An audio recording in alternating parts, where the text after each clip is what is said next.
We're just talking. Actually, that's one thing I want to mention. A lot of people don't, for my audience and whoever comes here, you actually used to, and correct me if I'm wrong, used to do all the special features for DVDs, correct? That Yes, was, I did. wow. I did. And Blu-ray, the transition. So I really started working for a company. The first DVD I worked on was Fantasia, Yep. the Fantasia anthology. It was when they did Fantasia 2000, and it was when Fantasia first came out on disc. I did some of the special features. I worked for a buddy of mine had a company called Curdy Pellerin, Mm. and I was working at NBC making trailers and promos for their TV shows. And he called me up and asked if I would come work on special features. I'm like, are you kidding? So that was like, I worked at NBC during the day, and then I would drive to Curdy Pellerin at night and work No from way. like, I'd work at NBC from 9 a.m. Mm. to 7 p.m. Then I would go have lunch or dinner and then go into Hollywood and work at Curdy Pellerin from 8 to 4 and 4 a.m. I'd go to bed and Wow. then go back to, and I did that for an entire summer. And then when my stint at NBC was over, I went and worked full time for Curdy Pellerin. And that's when I did the making of Tron documentary. And then we did all the special features for Lord of the Rings. And that was Wow. actually that was the first time I came to Australia. I came to Sydney for the first time because I interviewed Andrew Lesney, the Mm. director of photography. And then we I interviewed the Foley guys, the guys, I don't know if you know what Foley is, but when they Yeah, I do. I do. so the Foley guys were crazy Australians. And I spent the day with them. And at the end of the day, it was hard to understand what they said. And they're like, mate, we're going to get a slab of AB. And I'm like, what? What is a slab of AB, mate? And I'm like, what is a slab and what is Victoria AB? Bitter. Yeah. There you go. Yeah. And I've never watched two guys polish off beer faster than they did. I think I had two bottles in the slab. I Oh, found out geez. that day I was a Cooper's man myself. Oh, yeah. Coopers. Yeah, Yeah. Coopers and Penfolds. Yeah, And I'm all, pretty lucky that you've actually worked in the industry and you've worked on the special features. Actually, is there any time, do you have to, when you're doing the special features, I know we're going back to that, but oh, sure. with the special features, did you have the kind of mindset that I might as well just overshoot? Like, you know, Oh, I'll give you an example. So the new Tron Ares, the third Tron movie, opened today in the yep. United States. In the first Tron opened the summer of 1982. And it was a big summer. It was the summer that E.T. and Blade Runner and John Carpenter's The Thing and The Road Wow. Warrior, aka Mad Max 2, came to America all in the same couple of months. In 2002, 20 years later, I was working at Curdy Pellerin doing special features, and they were going to release a 20th anniversary Tron disc. And they wanted to do some special features. And they came to our company, and didn't work there, but they had done a previous full-blown Laserdisc release of Tron, but they wanted this to be better. So they asked me to make a documentary about Hmm. Tron. And Disney said, we only want like 10 minutes. Like 10 minutes. This is a groundbreaking movie. Yeah, yeah, it And was. I remember seeing that as a kid. yeah, so a first big movie using CG, and I went ahead and I ended up making an 88-minute documentary, feature-length documentary about the making of Tron. I Wow. got Jeff Bridges to be in it, and I spent an entire summer working on this documentary, tracking people down, doing interviews. Nice It's work. pretty academic because there's not a lot of behind the scenes footage.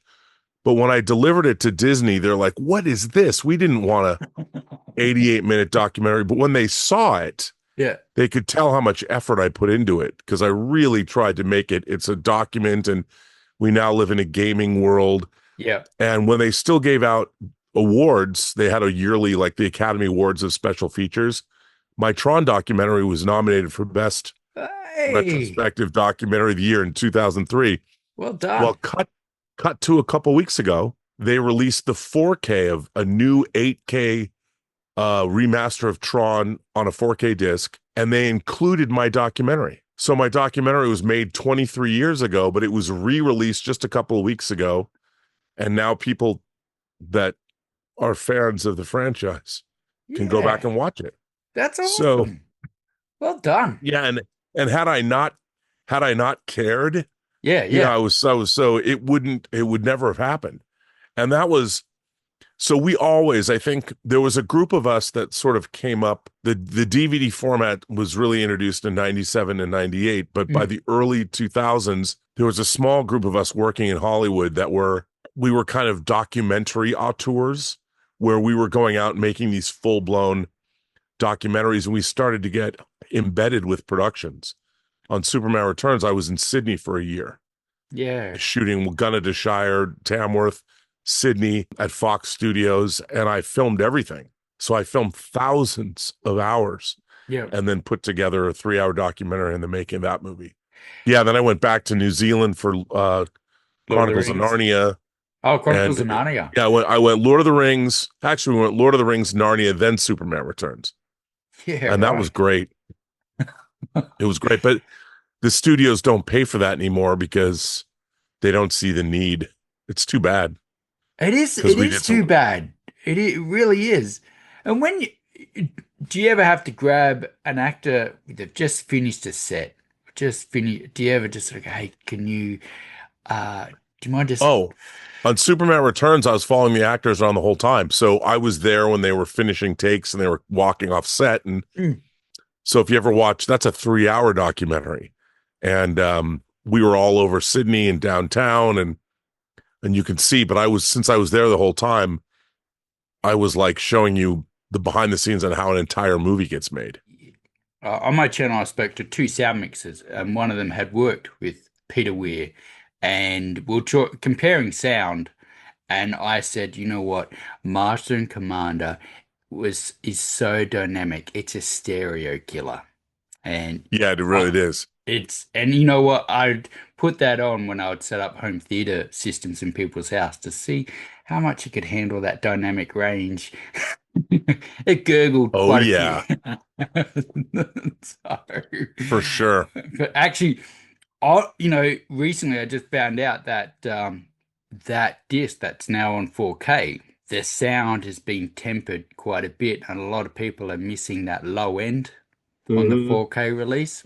Because I know when you go from, the theater mix to the DVD or Blu-ray, it's basically a down conversion because it can't, you've only got so Right. much room on that disc. So they have to Yes. basically remaster it again. So it's interesting with this Atmos mix that they did kind of tone it down a little bit. With home theater, I don't know if I trust half the people now, and I never trust with all the people that talk about transfers and half the kids out there bitching about grain, and I'm like they have no understanding of like how optical printing of visual effects used to be. Like, well, Ghostbusters and Close Encounters look terrible, and I'm like, you're looking at optically printed visual effects that have like 10 layers. Mm-mm. I mean, that's just the way it looked. It that they don't understand cinema, Yeah, and yeah. I've found that it's very interesting. I mean, this is my 45th year collecting physical media. Wow. The first videotape I ever owned was in 1980, and it was John Carpenter's Halloween. Oh, And wow. that was the first tape I had. And then I started working in home video. I grew up in Seattle, Washington, and there was no video. The second video store in the United States was in Seattle. I started working when I was 13 because I went into this one video store and they're like, well, kid, if you're just going to hang out here and look at the movies all day, which is basically what I did, I would pull the discs, the tapes off the wall. And Seattle was also a test market for laser discs. Oh, yeah, So I right. had known, Right. yeah, it was Houston and Seattle in 1978. So we also had laser discs. So I didn't have a laserdisc player till 84, but Yeah. I was obsessed with laser discs. Well, it was So 84 that because it didn't come to Australia, then oh geez, maybe early 90s, maybe yeah. even mid 90s. It took a while to come here.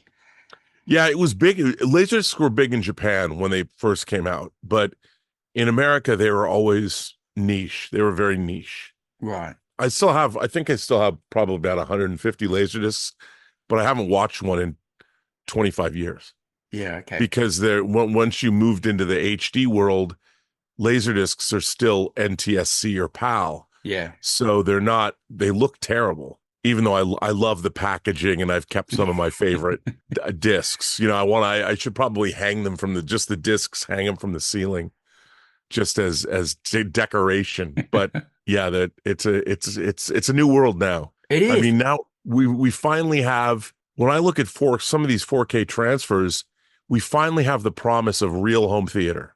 Like, Mm-hmm. I have friends that work in the industry here in LA that have $1 million home theaters, and they're projecting 4Ks in, some people buy actual projectors from that movie theaters buy. Oh So my they have those in their goodness. home, like $500,000 projectors, and they have them in their house. And to see Wow. a 4K disc projected through a laser projection system is unbelievable. It's amazing to think that you can buy these little discs. Mm-hmm. People complain, oh, these are $40. They're expensive and they're steel books. And I'm like, I paid $150 for a Star Wars Laserdisc in 1987 that was letterboxed in Japan. Yeah, yeah. No, I mean, the quality that we're getting is astonishing. What's one of the caveats for you to keep buying physical media? Well, mostly availability. I Yep. mean, the thing is, we live in a world, an analytics driven world. So only the top 10% of things that get watched all the time Mm. are going to be available. And the thing that I think people forget, especially, I call my audience on my own YouTube channel imagination connoisseurs. And for imagination connoisseurs, we want to have the depth and breadth of all of cinema history. Mm-mm. So the things you can find on streaming represent a very small percent of all the movies that have ever been made. Yeah. And not only that, I mean, I'll give you an example. Like, here's a Spanish language movie called The Coffee Table. Now, this is not for the faint of heart, but this comes from one of my favorite retailers or favorite boutique video labels, Second Sight. This is from the UK. Yeah. And, you get a beautiful box. You get the movie itself in a regular slipcase.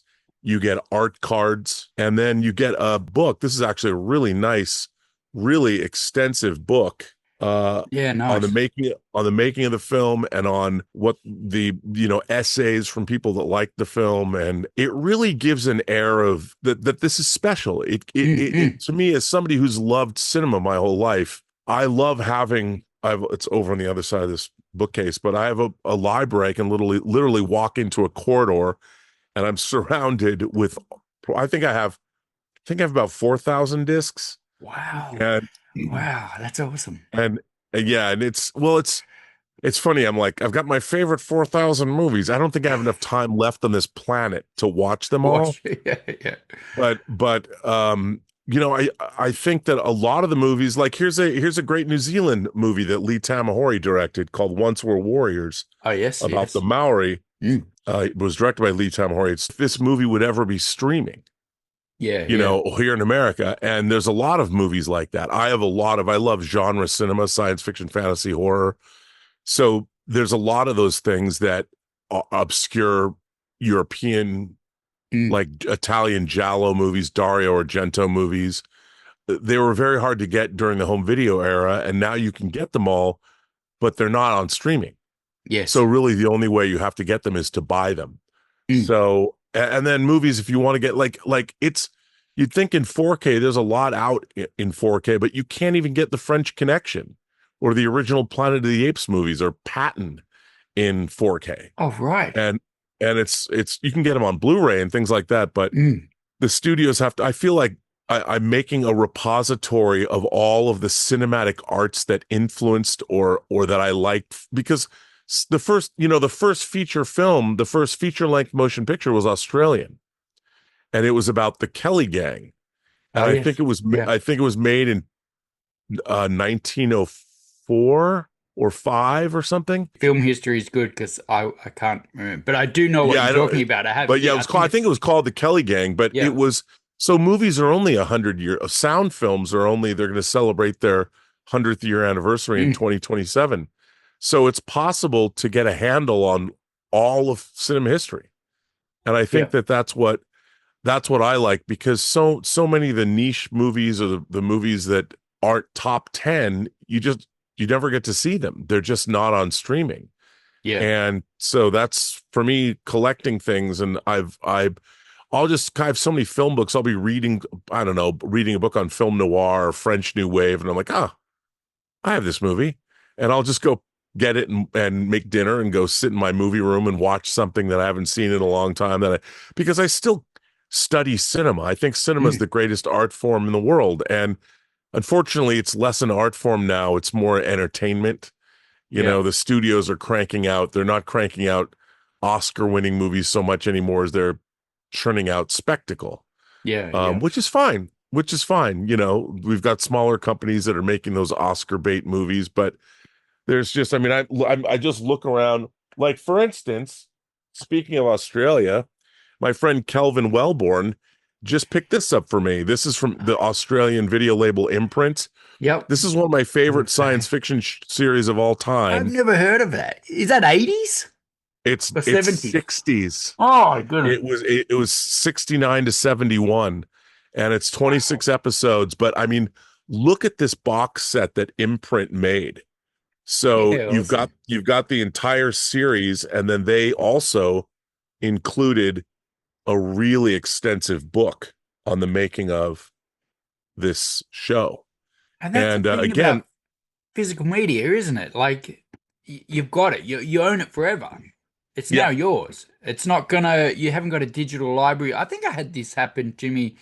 I bought some audiobooks.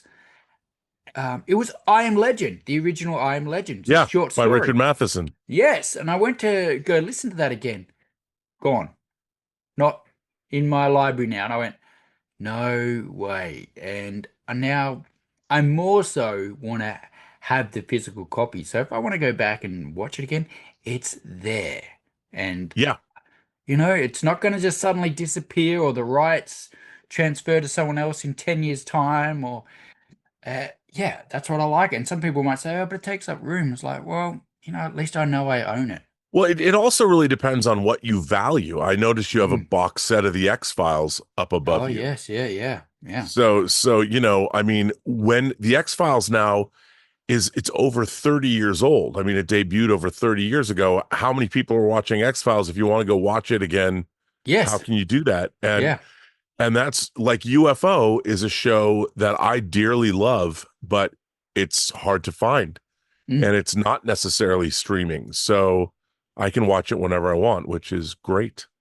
It makes me wonder, and I don't know if you saw Matt Damon say this, but he said something on the lines of, the industry's changed so much that the movie would get released, and then if it didn't do well financially at the movies, we knew we had a second revenue coming with the Yes. Blu-rays or the DVDs. He said, but now if I go to pitch something, they're less risk adverse because they're like, well, we don't know if we're going to make our money back. They're only kind of, it's interesting how, and I wonder what's coming for the future and is it sustainable? These movies they spend 300, 400 million on and No, I mean, I think that it isn't sustainable. And I even wonder, like, for instance, Sora 2 was the video portion of Chat GPT just released its update. Sora became Sora 2. And the quality of video, you can see them dropping all online. The stuff is basically indistinguishable from reality. right. And I think the future of cinema as an art form is going to be limited Mm, and it'll probably go away. I mean, people always think it's silly for me to say this, but what's going to happen is the same thing that you see happening on YouTube, is like what we're doing right now. User generated content yeah. is really going to be king, and people didn't have the technology to do what we're doing right now even 20 years ago. Mm, mm, So now everybody in the wilderness can have a voice online on the World Wide Web. And now when you have AI that can generate Hollywood looking imagery, you're going to have yeah. people sitting down and you're going to have everybody and his brother creating their own feature films. Mm, And that doesn't mean they're going to be great. And that doesn't mean they're going to have that ineffable quality of a Hollywood production, but it's going to happen. And yeah. so we're going to be seeing it a lot sooner than we might think. And the question is, will it even be economically viable to make movies anymore? when Mm. user generated content, when you can make a movie sitting at your keyboard prompting individual shots. I mean, it's still, even that takes talent to put together and Yes. turn it into a movie, but it'll be interesting to see what happens in Hollywood. And I mean, are we at the end of cinema? I mean, having 100-year art form is pretty good. And hopefully these stories will last for a long time. I don't know what the future lies, Mm. but where it lies, I don't know. But it is a very interesting place to be. I mean, luckily, half of my life, movies have existed for half of my life. So I was there to pretty much experience half of an entire art form. So I feel pretty lucky. I've had this conversation with other people, and one thing that frustrates me a little bit is that, if they want people to make the purchase, even if it's just the digital purchase, to actually own it. I'd say to my wife, I'm like, they're asking for $30. They don't have to pay for printing. They don't have to pay for photocopying or packaging. And yet I can go buy the physical one for an extra $5. It's like, Yeah. no, no, I'm sorry. No, and sometimes you might one day wake up and want to see that movie, and wherever you bought it from, it's no longer, like you said, it's no longer in your library. Library. Yeah. And it's like you've just spent 30, $40 on it. And I'm like, well, I might as well go buy the physical copy for an extra 5, $10. But it Yep. just gobsmacks me that they charge that much. I think, why don't you make it $10? You probably get a lot of people actually physically, oh, well, not physically, but purchasing the digital copy so they Oh, can I'm make right there with you. the money back. I don't know. I'm not a business. I don't have a degree in. But think about the profit margin on something like that. Yeah. I mean, they don't have to make anything. It's just a file that they put up and make it downloadable. Yep, that's it. I still, and I know they've got to make their money back, but it's like, well, wouldn't you want to encourage people to actually buy it so it's a little bit cheaper? But yeah, with physical media, and it happened with DVDs. And I watched a movie the other day, and I'm gonna grab it because it was. I'm one of those people. If they say, "Oh man, that is terrible," do not watch it. I'm like, well, I gotta watch it now. Yeah. I gotta see for myself. And this movie cost a fortune, and I purchased the physical media copy, and it said classic, and it was remastered. I don't know what happened in the process, but I literally turned to my wife and said, "Is this sourced from a VHS? Because it's terrible." So it's Cutthroat Island. Yeah. Rennie Harlan, who did, I mean, Cliffhanger was just awesome. And the transfer on that, it was in parts literally unwatchable. And I'm thinking, seriously, this is on Blu-ray, 1080. Is this, am I missing? It I might have nearly been didn't. taken. It might have been some kind of a bootleg. I'll tell you a funny story. There's an Oz exploitation movie from the 80s called Body Melt. Mm. I don't know if you've ever seen it, No, but I it's haven't. hilarious. You got to see it. It's basically about these Australian doctors that create a diet drink to make you lose weight, and it does horrible things to you. Right. And it's being sold at like this spa. I'd never seen this movie. I wanted to see it forever. And I tracked it down and I got a DVD of it. And it was like a DVD made off of a VHS tape. Right. It was absolutely terrible. And the movie's not great, but I'd never seen it before. So So yeah, my partner that I'm with now, I'm like, hey, I got this movie when we were first dating. It's called Body Melt. We got to watch it. And she's still 10 years later, she still makes fun of me. She goes, oh, is this movie going to be as good as Body Melt was? Because not only did it look terrible, I think the movie's a lot better, but it's really interesting. Speaking of physical media, there's a company out of Canada called Vinegar Syndrome. And vinegar syndrome is what happens when a film print breaks down. It smells like vinegar. So yeah. So the company's called Vinegar Syndrome. And about 5 years ago, they put out Body Melt on Blu-ray. This beautiful transfer. And when I got in the mail, I got to go into Elizabeth and go, look what I got. I got this brand new remastered Ozploitation movie from the 80s.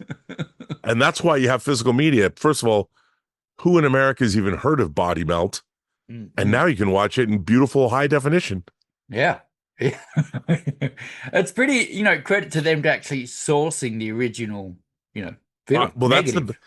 that's what the best part is, that these companies they're relentless, and they go find the original materials, they go get the original negatives, and it's actually been a boon for like the company. There's an Australian company called Umbrella, Oh and yes, they yeah, put yeah, I know out that. so Umbrella put out things like they just put out an Ozploitation 3-volume set of all these old movies from the 70s and 80s that were not, people hadn't seen them, and they went and got the negatives and put them out.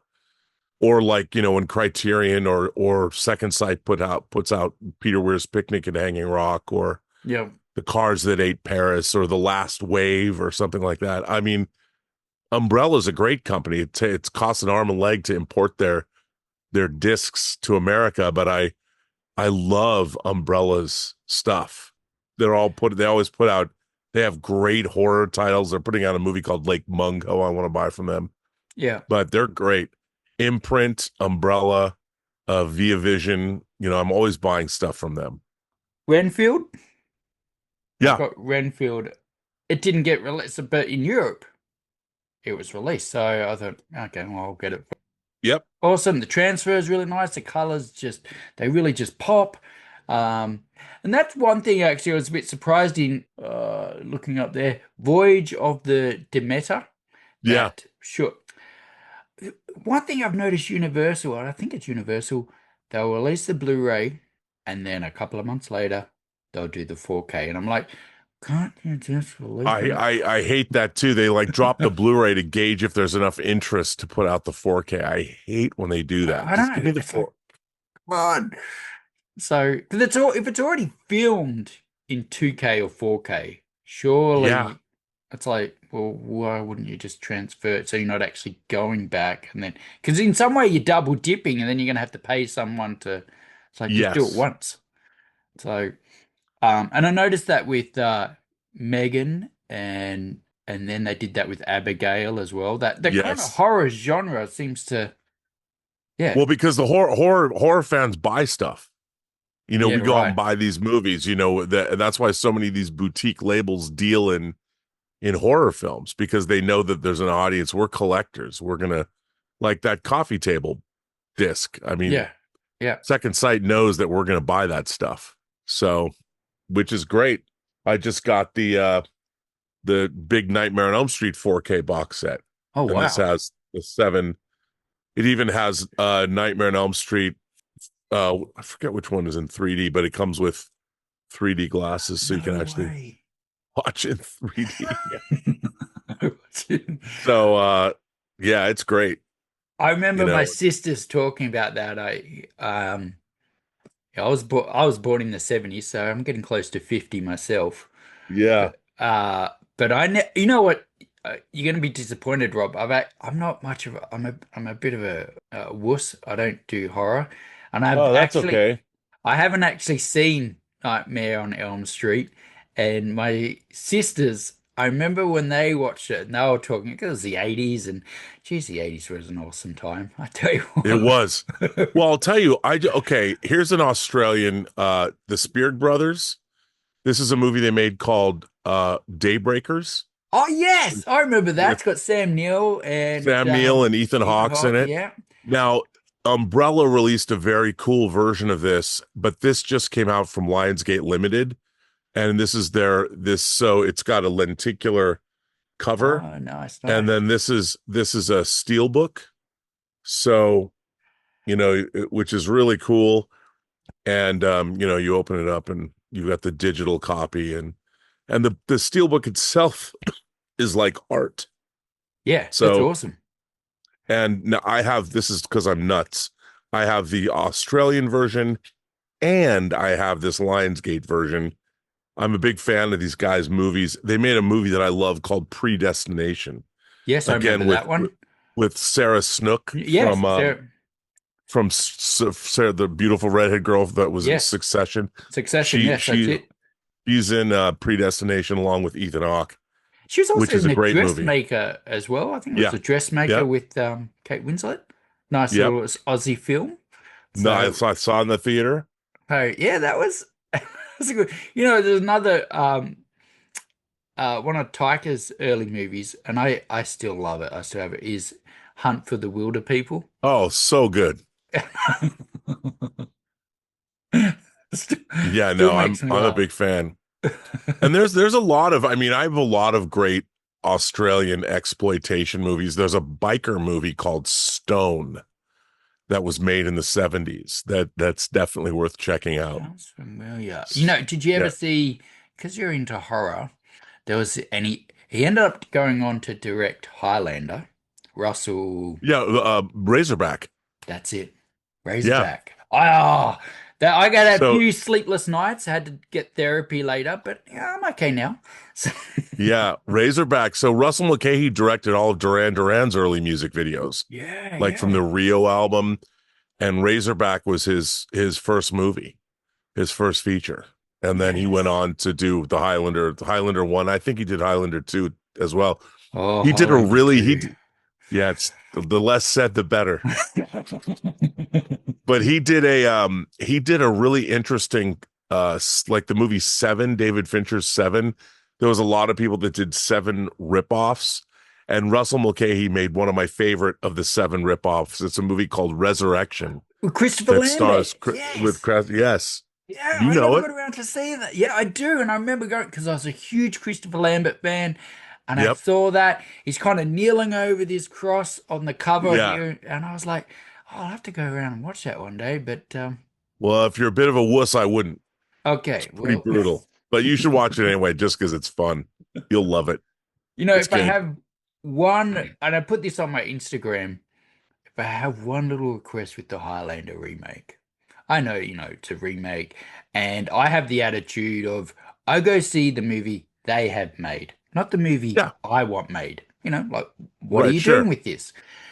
But if I have one little thing, I just wouldn't mind Queen's music there still.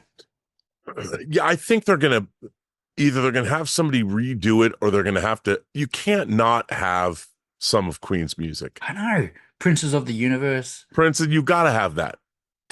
It's yeah. I mean, that's like the Superman theme for Highlander. It's like John Williams. You can't not have Princes of the Universe, Yeah, or yeah, who wants to live forever. forever. I Great. mean, that song is one of my favorite Queen songs.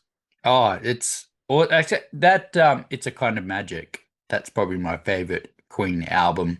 Yeah. And Australia a while ago, they had a because I'm into my records and I have a my channel is you know, I review hi-fi products and so Hmm. forth. Australia had a way of pressing their records and it was called the maxi cut. And their maxi cuts, oh, and I remember I was really I'm going to admit it. I was pretentious. I was being a pretentious hi-fi snob. And when it came to But you should Queen, be. All hi-fi snobs are pretentious, and it's great. Never apologize. Never. and when it came to Queen, I was like, it just doesn't sound how I want it to sound. And it wasn't punchy. It always kind of just felt flat on CD. And then I listened to this maxi cut and I'm like, Radio Gaga just oh, it was so musical. It just popped. The dynamic range was great. And I was like, there's Queen. And I really liked when they released a DVD. And this is what credit to Queen. They didn't bother remastering the picture. It's about the music. So you used the whole disc for DTS 9624. And it sounds amazing. Yeah. Do you know a company out of the UK called Super Deluxe Edition? No. It's okay. So I'm obsessed with them. There's a producer named Bob Clearmountain, and they've been remastering these classic albums in Dolby Atmos.